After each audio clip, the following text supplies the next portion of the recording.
انتقل إلى رحمة الله الكاتب السعودي سعيد البشري صاحب مقالة عند موتي لن أقلق ولن أهتم بجسدي البالي.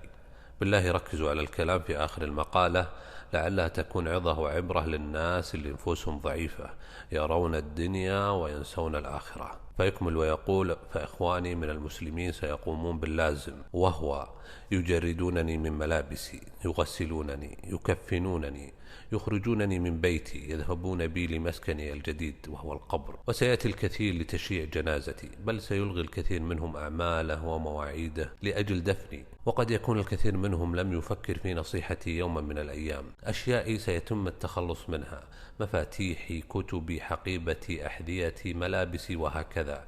وإن كان أهلي موفقين فسوف يتصدقون بها لتنفعني. فتأكدوا بأن الدنيا لن تحزن علي، ولن تتوقف حركة العالم، والاقتصاد سيستمر، ووظيفتي سيأتي غيري ليقوم بها، وأموالي ستذهب حلالا للورثة، بينما أنا الذي سأحاسب عليها. القليل والكثير، النقير والقطمير، وإن أول ما يسقط مني عند موتي هو اسمي. لذلك عندما أموت سيقولون عني: أين الجثة؟ ولن ينادوني باسمي. وعندما يريدون الصلاة علي سيقولون: أحضروا الجنازة، ولن ينادوني باسمي. وعندما يشرعون بدفني سيقولون: قربوا الميت، ولن يذكروا اسمي. لذلك لن يغرني نسبي ولا قبيلتي، ولن يغرني منصبي ولا شهرتي.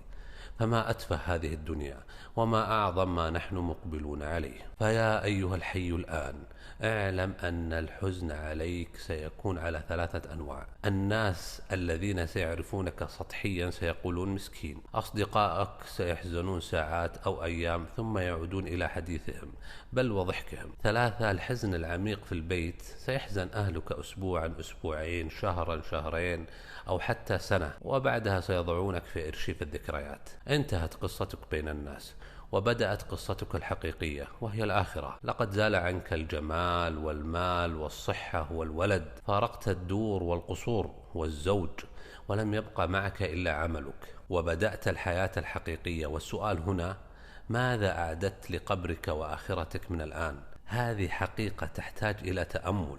لذلك احرص على الفرائض، النوافل، صدقة السر، عمل صالح، صلاة الليل، لعلك تنجو. إن ساعدت على تذكير الناس بهذه المقالة وأنت حي الآن ستجد أثر تذكيرك في ميزانك يوم القيامة بإذن الله. وذكر فإن الذكرى تنفع المؤمنين. لماذا يختار الميت الصدقة لو رجع للدنيا؟ كما قال تعالى: رب لولا أخرتني إلى أجل قريب فأصدق. ولم يقل لأعتمر أو لأصلي أو لأصوم. قال العلماء: ما ذكر الميت الصدقة إلا لعظيم ما رأى من أثرها بعد موته. فأكثروا من الصدقة. ومن أفضل ما تتصدق به الآن 10 ثواني من وقتك لنشر هذا الكلام بنية النصح، فالكلمة الطيبة صدقة.